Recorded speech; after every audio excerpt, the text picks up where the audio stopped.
સુરતમાં Y જંકશનથી Lalbhai contractor stadium સુધી ભવ્ય તિરંગા યાત્રા યોજાઈ હતી।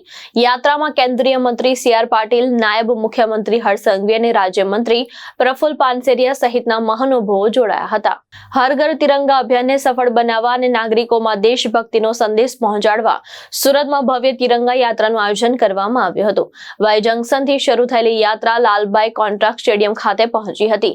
યાત્રામાં શહેરના ધારાસભ્યો, કોર્પોરેટરો, વિવિધ વિસ્તારના નાગરિકો અને કાર્યકર્તાઓમાં મોટી સંખ્યામાં જોડાયા હતા। રાષ્ટ્રધ્વજ અને દેશભક્તિના ગીતોથી સમગ્ર યાત્રા માર્ગ દેશભક્તિના રંગે રંગાઈ ગયો હતો।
ભાવેશ ઉપાધ્યાય, દ્રષ્ટિકોણ ન્યૂઝ, સુરત।